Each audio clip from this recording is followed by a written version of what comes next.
किशोर तिवारी जी दूसरी मेरे एक बात सवाल का जो है- जवाब दीजिए। एक मिनट कृष्णा हेगड़े जी, एक मिनट सर, एक मिनट। किशोर तिवारी जी, अभी आपने यहाँ पर बातों बातों में सर इतनी बातें कह दी और आपने कहा कि अगर छत्रपति शिवाजी महाराज होते तो क्या वो औरंगजेब की कब्र उखाड़ते? क्यों ना उखाड़ते सर, क्यों ना उखाड़ते? वो क्यों ना उखाड़ फेंकते औरंगजेब की कब्र? नहीं, बाला अरे साहब भी भाई उखाड़ देते। वो हिंदू पदशाही के पद स्थापना करने वाले आदमी थे। वो ओछी बातें नहीं करते। मरे हुए आदमी की कब्र उखाड़ने के सिवा इनको धंधे क्या है? ये अजीत चौहान बता दे कि देवेंद्र फडणवीस का ऑफिशियल एजेंडा है। हाँ, मैं देख लूंगा उनको। हाँ, ये राजधर्म निभाना छोड़कर, हाँ, जो उत्तरदायित्व दिया है वो छोड़कर चले अपनी कब्र उखाड़ने के लिए। ठीक है, मैं जवाब ले रही हूं। हाँ? मैं अजीत चौहान जी के पास जा रही हूं। अजीत चौहान जी वो बोलिए, बार बार अजीत चैलेंज चौहान। कर रहे हैं। देखिए, कृष्णा हेगड़े जी ने तो कह दिया है। अजीत चौहान जी आप कहिए, क्या ये ऑफिशियल एजेंडा सरकार का है कब्र को हटाने का, कब्र को मिटाने का? और वो जो कह रहे हैं कि साहब मरे हुए आदमी को उखाड़ फेंकने की बात यहां पर कर रहे हैं, ये दरअसल मुद्दों पर, जो जनता से जुड़े हुए असल मुद्दे हैं, उस पर मिट्टी डालनी है। इसी वजह से कब्र को उखाड़ फेंकना है। ऐसा है क्या अजीत जी? मैडम यास्मीन जी, आप जब मुझसे सवाल पूछ रही थी तो काफी मुस्कुरा रही है और उन्होंने अपने आप को इस औरंगजेब के एक जो लेगेसी चली आ रही है उससे जोड़ने का प्रयास किया। तो ये ऐसी जो वृत्तियां हैं, इन वृत्तियों को हर 20 साल में जो नई पीढ़ी आती है उसके बारे में प्रबोधन करने के लिए ये सारी चीजें करना जरूरी है। ये राष्ट्र विरोधी ताकतों को समझाने के लिए और उनको बताने के लिए। और भाऊ तुम्हें हाईकोर्टात जा, मैं मराठी में कह रहा हूँ कि ये आप जाए, हाईकोर्ट जाए, आप हमारी सरकार के खिलाफ कोर्ट में जाए। मैं ये कहता हूं कि जो करोड़ों नागरिकों की भावना है उसके पीछे अगर महाराष्ट्र की सरकार खड़ी है तो आपके पेट में क्यों दुख रहा है? मैं ये मानता हूं कि जिसने छत्रपति संभाजी महाराज का इतना दर्दनाक मृत्यु किया, उस औरंगजेब की कब्र पर खुतबा पढ़ने जाने वाले लोग जो है वो राष्ट्र विरोधी हमारे लिए नहीं है, वो हमारे लोग। तो इसमें आपको तकलीफ क्या है? आप लोग वो मेमने की और इसकी स्टोरी बताई मैडम आपने, क्यों आप मुसलमानों को इस ऐसे आक्रांदा और ऐसे जुल्मी बादशाह के साथ जोड़ना चाहते? हमारे लोग नहीं इसको औरंगजेब को हीरो मानते, आप क्यों औरंगजेब को हीरो मानने पे तुली हुई है? मुझे सिर्फ ये बात बताइए, जब हम हमारे और बाला साहब ठाकरे ने अपने जीवन काल में हमेशा महाराष्ट्र की जनता को, खास करके युवाओं को अपने इतिहास से प्रेरित किया और बताया, और ओपनली बाला साहब ठाकरे कहते थे।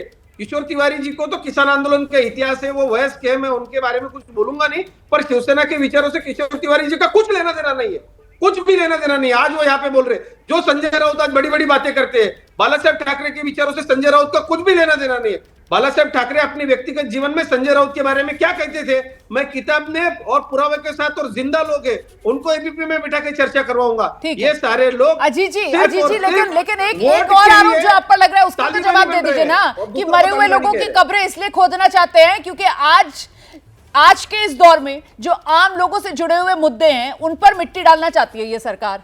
असली मुद्दों से भटकाने के लिए कब्र खोदना याद आ रहा है आपको अजीत चौहान? ये आम लोगों का मुद्दा है, ये आम लोगों का मुद्दा नहीं। किसने कहा? महाराष्ट्र की 12 करोड़ जनता का मुद्दा है, 10 करोड़ जनता का मुद्दा है। लोग इसको मुद्दा मानते हैं, तभी तो लोग रास्ते पर आ रहे हैं, तभी तो लोग सरकार से मांग कर रहे हैं ना। ये आम लोगों का मुद्दा है, किसने नहीं है, ये किसने कहा? और किशोर तिवारी जी, 5 साल के लिए आपको बड़ी ही शर्मनाक हार दी है महाराष्ट्र की जनता ने, क्योंकि इन मुद्दों पर आप दुर्लक्ष्य करते थे। ये जो मुद्दे हैं जो महाराष्ट्र की जनता को इंपॉर्टेंट लगते हैं, आप बात बात पे आ जाते हैं, ये हो गया, वो हो गया, वो हो गया। अरे ये भी तो मुद्दे हैं, ये भी तो मुद्दे हैं कि आपने हमारे इतिहास को दबाया। ठीक है, मैं आ रही हूं किशोर तिवारी जी, आप जवाब दीजिएगा, मैं आपके पास आऊंगी, लेकिन उससे पहले जल्दी से कृष्णा हेगड़े के पास चलते हैं। कृष्णा हेगड़े जी, आप लोग कहते हैं कि साहब असली लेगेसी बाला साहेब ठाकरे की आप ही लोग आगे बढ़ा रहे हैं, एकनाथ शिंदे ही आगे बढ़ा रहे हैं। बाला साहेब ठाकरे और औरंगजेब की कब्र, बाला साहेब ठाकरे का विचार औरंगजेब की कब्र को हटाने को लेकर क्या था, ये रखिए ना सामने, फिर मैं चलती हूँ किशोर तिवारी जी के पास इस चर्चा को लेकर।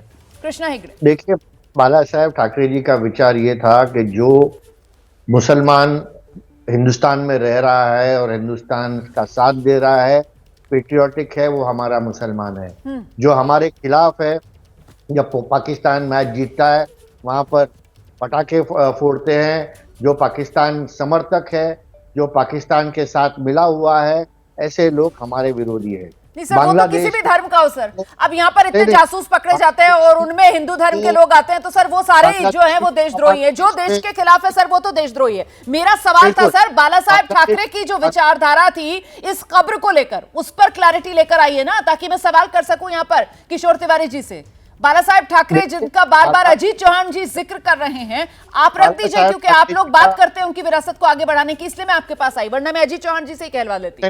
बाला साहेब ठाकरे जी का विचार कट्टर हिंदुत्व का था, और उनका एक ही विचार था कि औरंगजेब का अगर मजार और कब्र उधर है तो उसको उखाड़ के फेंक दो। अब आइए किशोर तिवारी जी आइए, वो कह रहे हैं साहब बाला साहेब ठाकरे का ये विचार था कि औरंगजेब की कब्र जहां है वहां से उसे उखाड़ कर फेंक दिया जाए, तो फिर आज आप लोग कैसे औरंगजेब की कब्र की रक्षा करने के लिए वहां पर गार्ड्स की तरह तैनात हो रहे हैं सर अपने इन लेखों के जरिए? देखिए, कुछ प्रश्न सामना ने उठाए हैं जिसका जवाब सरकार को देना चाहिए। क्या अभी ये एजेंडा है हिंदू मुसलमानों के दंगे कराना? यह महाराष्ट्र की जरूरत है? मुझे बताइए आप कहाँ लेके जा रहे हो?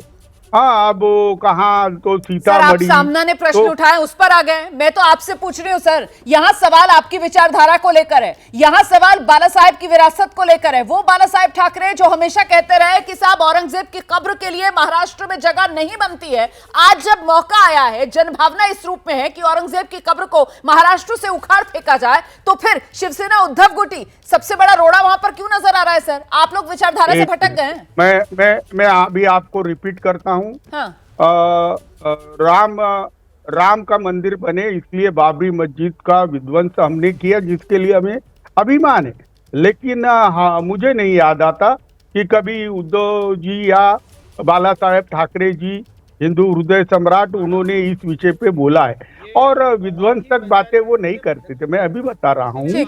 और दूसरा, मुझे एक बताइए, कब्र उखाड़ के फेंकने से इतिहास थोड़ी बदल जाता। और मुझे एक बताइए कि इस प्रकार की, देखो 12 करोड़ महाराष्ट्र की जनता के लिए बोला, और अभी संभाजी नगर में 12 लोग आंदोलन कर रहे। क्या चल रहा है? बीजेपी के पास ना आर्थिक कार्यक्रम है, सरकार ने केंद्र और राज्य में सत्ता दी है। तो आप कह रहे हैं कि मुट्ठी भर लोग हैं जो सड़कों पर उतरे हुए हैं और आंदोलन कर रहे हैं। बीजेपी की तरफ से कहा जा रहा है कि साहब ये जन आंदोलन है, इसको दरकिनार नहीं किया जाएगा। वहीं बाला साहेब को लेकर यहाँ पर कृष्णा हेगड़े की तरफ से कहा जा रहा है कि वो तो हमेशा कहते रहे कि औरंगजेब की कब्र के लिए महाराष्ट्र में जगह नहीं, उसको उखाड़ फेंको। लेकिन शिवसेना उद्धव गुट की तरफ से किशोर तिवारी जी कह रहे हैं कि बाला साहेब ठाकरे ने, उनकी जहन में तो ऐसी कोई बात नहीं है कि कभी इस तरीके की बात की हो, क्योंकि इतिहास को बदला नहीं जा सकता है। कुल मिलाकर असल मुद्दों से भटकाने की कोशिश या फिर राष्ट्रीय शर्म के स्मारक को मिटाने की यह मुहिम, इसी को लेकर यह मामला उलझता हुआ नजर आ रहा है। बहुत शुक्रिया आप सभी का।